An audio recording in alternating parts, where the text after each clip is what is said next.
Did you see this interview with Elon and Donald Trump? I mean, you want to talk about a total embarrassment.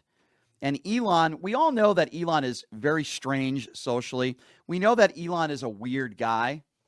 That's okay. I don't have a problem with that. But this interview did not go very well for a lot of different reasons. And this is Donald Trump calling Elon a great guy. Have a listen to this. If it is, if there's a conflict, he won't be involved. I mean, I wouldn't want that, and he won't want it. Right, and also I'm getting a sort of a daily proctology exam here. You know, it's not like I'll be getting away from something in the dead of night. Welcome to D.C. If you want a friend, get a dog. Well, I do have a dog, but I also have friends. Yeah. My dog loves me. Poor little creature. You know the truth with this? I need to bring him to D.C. I know every businessman. I know the good ones, the bad ones, the smart ones, the lucky ones. I know them. This guy's he's a brilliant guy. He's a great guy. He's got tremendous imagination and scientific imagination, far beyond, you keep talking about a technologist and all, but you're much more than a technologist. You are that.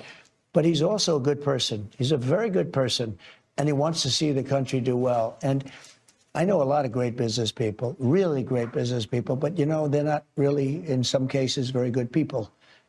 And I know people that would try and take advantage of the situation. This guy's somebody that really cares for the country. And I saw that very early on. I saw it really a long time ago when I got to know him. He's a very different kind of a character. That's why, who loves him? Young people that are very smart and that love the country. Yeah, there's a lot of young people like his kids that don't love him very much. There's a lot of people that he had children with, the mothers of his children, that don't like him very much. He loves the country, but he doesn't seem to love his own kids. At least he's not a father to his own kids, with 13 kids spread out across the country with multiple women. Yeah, he loves the country and he's a great guy, but he forgot you should probably be a father too. Yeah, that really sounds like a great guy. What a wonderful guy and what a great guy who spreads conspiracy theories on social media. He says, well, nobody's going to bat 1,000. Yeah, but when you're wrong, you should admit you're wrong and you should correct yourself. He doesn't do that either. But let's just put them all out on the honor test. Now, you don't think he's a liar? Here's a perfect example of what I am talking about in this interview. Now, we all know those two brave astronauts that are stuck in space for a little bit, and they're going to be coming home soon. So I want you to listen to what Elon Musk had to say about these astronauts up there, and he said it was political. Have a listen to this. You're committed to getting to Mars. You're committed to rescue. You're going to help rescue next month 2 astronauts that I think were abandoned. They dispute that in an interview. At the president's request or instruction, we are accelerating the return of the astronauts, which was postponed kind of to a ridiculous degree. They got left in space. They've been there. They were supposed to be there 8 days. They're there almost 300. Biden. They were yes, they were left up there for political reasons, which is not good. Okay, it's not good. So Donald Trump, you hear him say Biden, and then Elon Musk says it was political. The astronauts were just interviewed the other day on CNN. You could look at the interview on YouTube. They were just interviewed on YouTube. They were on CNN with Anderson Cooper. Anderson Cooper asked them a very specific question, and they answered and said it had zero to do with politics. There, once again, you have Donald Trump and Elon Musk spreading conspiracy theories.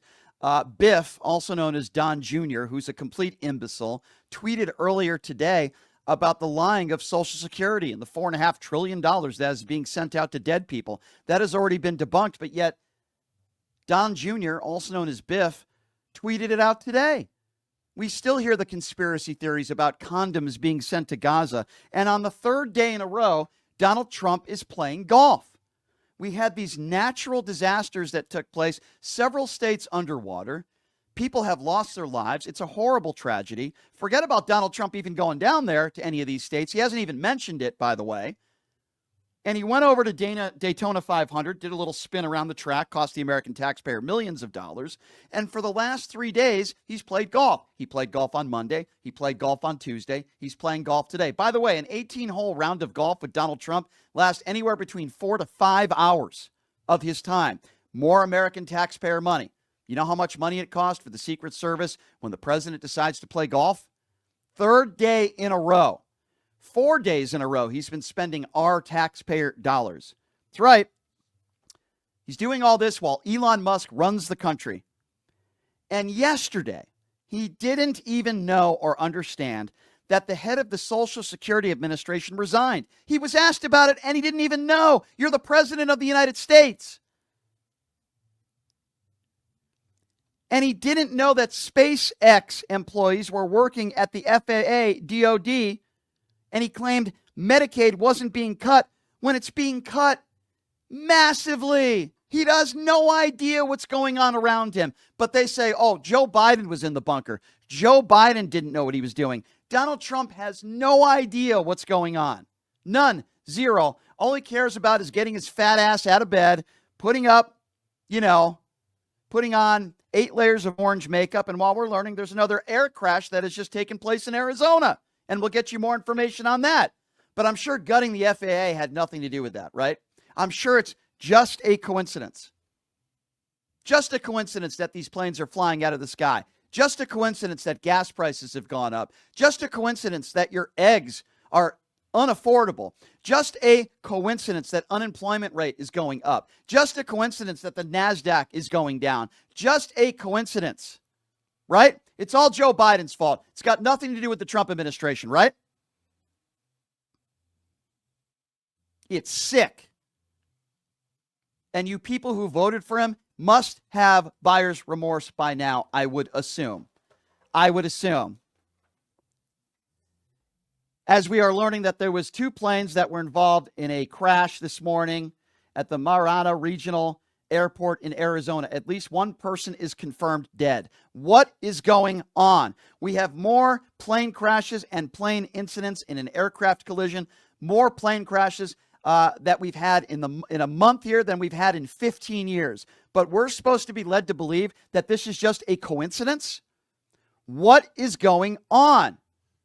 And the excuse I hear is, well, we have 50,000 employees. So when you get rid of just 300 or 400 employees, that doesn't affect what we are doing. Oh, really? Then how do you explain what is going on every day in this country? What took place in Toronto the other day? What took place in Arizona today? How do you explain all these crashes? It's never Donald Trump's fault. They never take responsibility for anything.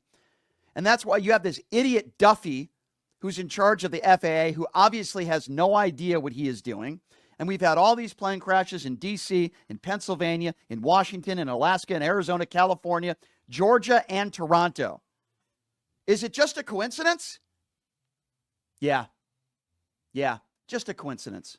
That's like saying it's just a coincidence that 2 planes hit the World Trade Center buildings on 9/11. It was pilot error. How stupid are you people? How stupid can you be? Now, I want the investigations to be thorough. Obviously, this can't just be mechanical errors, right? There's more to it than that. It could be air traffic control. Let the investigation run its course. But if you're going to sit here and you're going to look at me and you're going to say that this is just a coincidence, then you're an idiot. Sadly, many of you already are because you voted for Donald Trump. This is what you get. The world is on fire. There is no peace in the Middle East. It's worse now than it was 4 weeks ago. There is certainly no peace in Ukraine. It's worse now than it was 4 weeks ago. And now our allies, and you're calling President Zelenskyy a dictator, and Ukraine started the war. But if you talk to these MAGA fools, or if you listen to Newsmax all day, which I pray and hope you don't, but if you do, they will lead you to believe that it was Zelenskyy's fault. And should we be surprised? Because they'll say Trump has been more harder on Russia than anybody. Really? Sending him test kits in the middle of COVID, taking his side over our own CIA and FBI, praising Vladimir Putin almost every single day. We have to hear from Donald Trump how smart he is and how savvy he is, and now blaming Zelenskyy and Ukraine for the war. Every single day with this guy, it's something new. He's pissing off all of our allies, Trudeau, the president of Mexico, all of our allies for no reason other than threatening 25% tariffs, and we've gotten literally nothing in return. I am sick of this. Aren't you? I am sick of this. And again, Fatty is playing golf again today. It's the 3rd day in a row he's been on the golf course.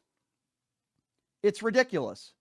And we're learning that, Donald Trump has been lounging in Florida for 4 days, and he just took Air Force One for a 25-minute flight from Palm Beach to Miami. This is a trip that has cost taxpayers nearly $1 million. And most presidents would have just used the motorcade, which would have been cheaper and it would have saved the American taxpayer money. But not Donald Trump. I don't want to hear about Doge, and I don't want to hear you MAGA idiots talking about conserving money. This guy is spending millions and millions of taxpayer dollars every single day because he's a lazy fat ass who doesn't care. He's a slob who goes on the golf course every day, bragging, about playing golf the other day with members of the Buffalo Bills. By the way, all white players. I'm sure that's just a coincidence too, by the way. All white players. But yet this was the same guy who said Barack Obama plays too much golf. And these are the people out there on the far right that say, man, he's a 24/7 president. He's always working for us. Oh, really? Explain the last 4 days. Explain the first 4 weeks of this administration. Please explain that. Please explain that. His little trip to the Super Bowl when he left at halftime cost the American taxpayer about $20 million. That's all. His little motorcade dance when he went around the motorcade on the track there and then left and went back home so he can, tweet on the crapper, Truth Social, lies, playing golf every day. That's why we call him President Musk, because Donald Trump isn't doing anything except saying stupid things that can harm the country and the world. Yeah, Vladimir Zelensky's a dictator. Yeah, okay. You know how we know that's not true? Do you know how we know that Vladimir Zelensky is a dictator? We know that Vladimir Zelensky is not a dictator because if he was, Donald Trump would admire him, and we know that's not the case. And we have Donald Trump now, as you see this tweet on Truth Social, saying, think of it, and he talks about, a comedian in Zelensky talked to the United States of America into spending $350 billion to go into a war that couldn't be won, that never had the start, but a war that he, without the U.S. and Trump, will never be able to settle. Well, that's interesting. You said the war would be over in 24 hours, Mr. President. You said the war would be over in 24 hours. Notice how he never criticizes Vladimir Putin for anything, and he calls Zelensky a dictator again, by the way.